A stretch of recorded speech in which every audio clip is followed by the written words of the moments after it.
Kaugnay sa mga bagong hala na opisyal, makakapanim natin ngayong umaga si bagong Valenzuela Mayor Rex Gatchalian. Magandang umaga, Mayor Gatchalian. Howie, magandang umaga at maraming salamat sa pagkakataon na to.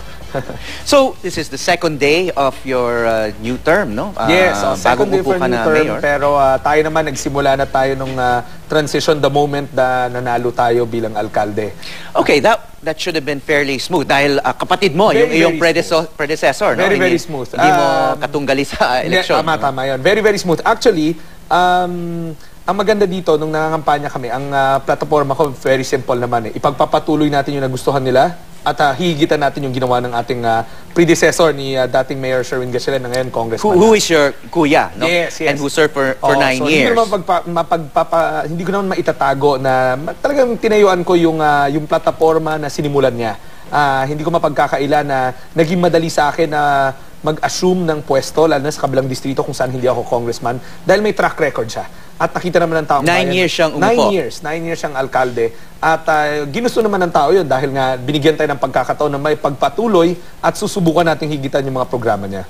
Okay, sinabi mo nga, gusto mong ipagpatuloy nga yung mga magaganda niyang programa. But at the same time, I mean, you are your own man, yes, no? You don't want to be known as a shadow, lalo na kuya mo siya. Yes. At ayaw mo rin makita na para kang lang clone, di ba? You have your own identity. So, will there be anything different? Yes, is there something... actually, nung nangangampanya kami, sorry ko if I keep on coming back sa election kasi dyan tayo nagsimula, di ba?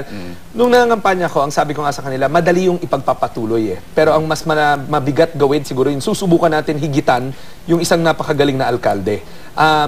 Kaya ako personally ay meron akong sarili kong mga platform of governance na maaring hindi niya natutukan nung una niyang pag-upo dahil sa kanya basics yung pinagtuunan niya ng pansin Nung siya naging mayor, marami pang bagay na very basic lang like yung pagkolekta ng basura, yung pag-ayos ng traffic, yan yung mga pinagtuunan niya ng pansin. Ngayon na nandiyan yung mga basic, syempre upgraded naman yung mga pangarap natin yon. Like sabi ko nga nung nangangampanya ako, isa sa mga bagay na hindi niya na natapos gawin ay ang i-improve yung healthcare system sa Valenzuela City. Nagtayo siya ng bagong secondary hospital namin, pero nasa infancy stage pa to Maaring nandyan yung pasilidad, pero wala yung software. Ibig sabihin, baka kulang pa tayo pagdating sa universal insurance para sa mga nangangailangan, yung expand natin yung PhilHealth. Nandyan rin yung mga trying to improve our barangay health centers para hindi lahat ng tao pumupunta sa mga hospital. Yan yung mga isang bagay na hindi natin na hindi niya natapos na dahil maraming panahon ang ginugol niya sa mga basics. Okay, 6 years ka sa Kongreso, no? That's a different kind of elective position, no? Totoo yan. Ngayon, nasa executive ka, now you're thinking about garbage, flooding, etc. Sa Kongreso, it was mostly legislation. Yes, tama. I mean, aminin natin, it's more of a talk shop, no? Debate, gano'n, no? Ngayon, talagang yung maganda grassroots siguro na. kasi bago ako pumasok sa public service, bago naging congressman, executive rin ako sa isang pribadong kumpanya, sa family business namin.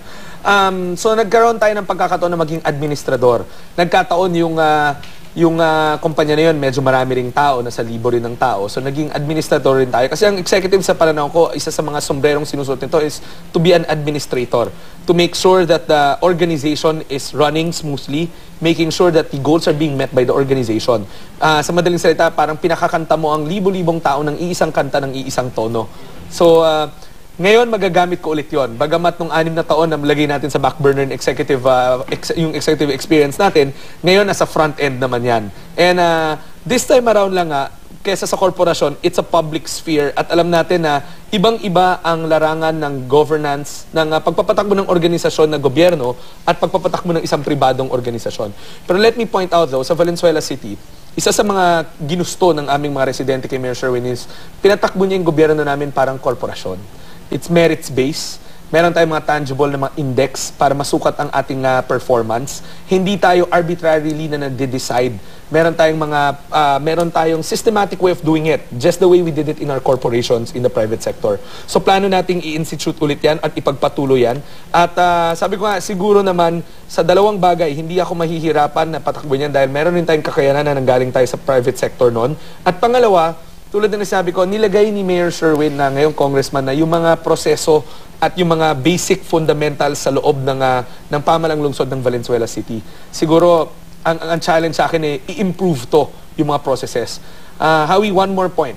Recently, nanalo ang Valenzuela City ng Galing Pook for speed simplicity and service ng pamalang lungsod namin. Siguro sapat na yon na marka na mapatunayan na ang aming organisasyon sa pamalang lungsod ng Valenzuela ay efficient. Tumatakbo to ng parang korporasyon.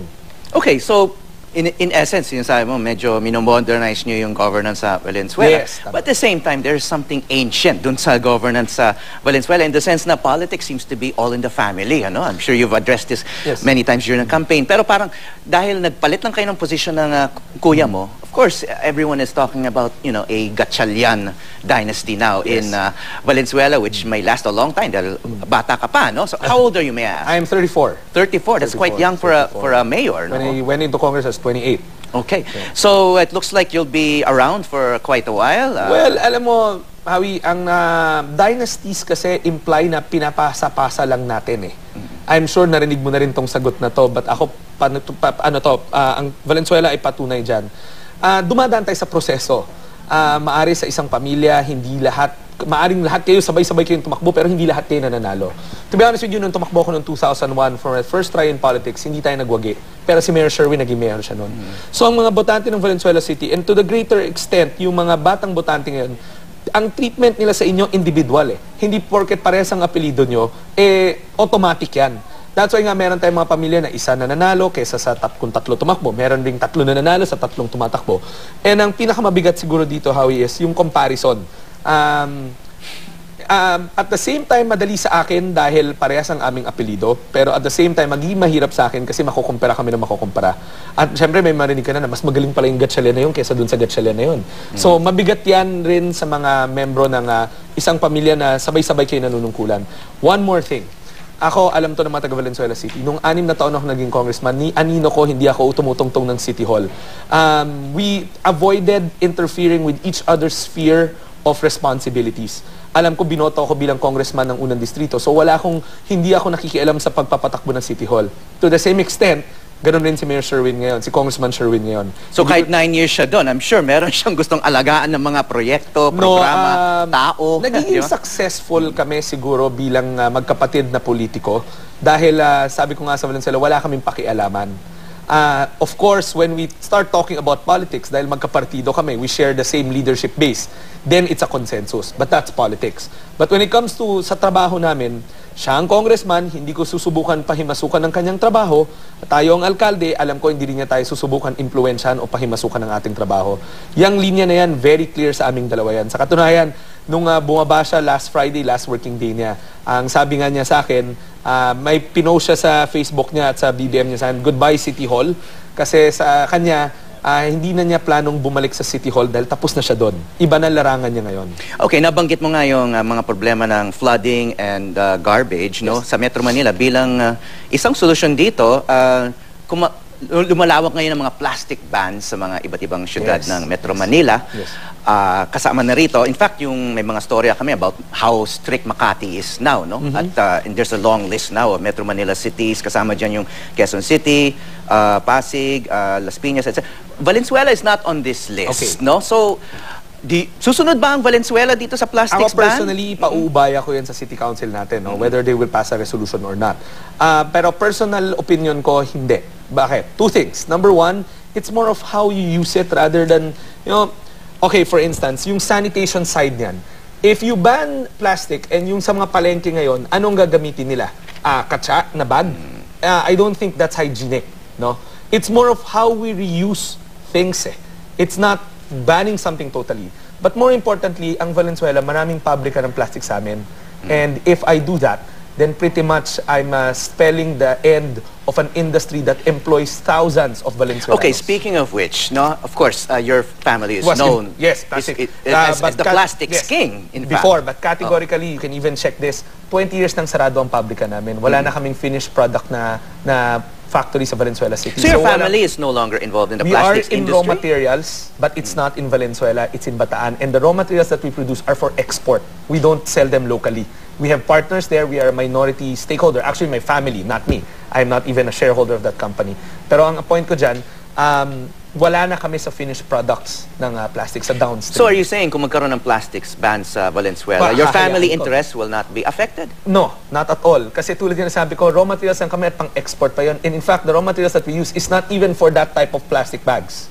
Amin, it's more for the corrugated boxes, yung matitigas na mga bagay. Wala kami sa linya na ng plastics. But you're saying that many Wala. other people are involved in the plastics industry in Valenzuela. Yes. Is that the leading It's city one of for the- plastics? It's one of the biggest. It's one of the biggest. In fact, nung nasa Kongreso ako, pinuntahan ako ng maraming congressmen, maraming nag-advocate ng ban at pinapaperma nila ako doon sa batas na gagawing national tong ban na to. And I said no. Because number one, maraming pabrika sa Valenzuela ng plastika, maraming plastikan sa Valenzuela at kawawa yung mga empleyado doon. And again, wag na lang nga yun eh. Nung nasa Congress ako, thinking on a macro level, yung pangkalahatan, ano nga ang solusyon natin sa certain uses na hindi pwede or hindi hygienic yung mga recyclable bags? You don't go to the market and carry a katsa bag and use it for chicken so many times. I think you're just breeding salmonella altogether. But ang point ko dyan, it's how we reuse it.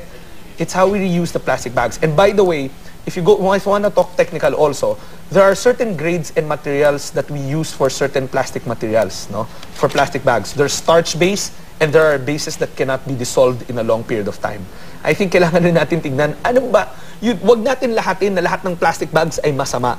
I'm not speaking for the industries in Valenzuela, but if you go dig deeper into it, maraming klaseng plastic na dissolvable or mas madaling, hindi dissolvable, but mas madaling ma-absorb back into the environment. But again, it's more of reusing rather than just discarding a whole industry. All right, granted, pero you must see the writing on the wall already. There's a worldwide trend going against plastic bags, plastics in general because of its bad image, whether or not that's valid or not. No? So shouldn't you be developing already alternatives or weaning Valenzuela away from dependence on the plastics industries, knowing that may ganun trend nga sa Pilipinas at sa mundo going against plastics? Well, ako kasi, my personal belief, it's the private sector's initiative, it's not the government sector's initiative. I cannot interfere in the business environment of Valenzuela and tell these people, magsasara kayo, so maghanap na kayo ng alternatibo. Mga negosyante yan. Sila, bituka nila ang nakatali dyan. Pag nakita nila na, like you said, there are writings in the wall, and they should be conscientious enough to realize that they should be divesting or start moving into alternative industries or parallel industries that will soften the blow to their livelihood in the event that this happens. Okay, so we'll see how it unfolds in Valenzuela under your term. Maraming salamat for your time. Bagong Valenzuela Mayor Rex Gatchalian. Maraming salamat.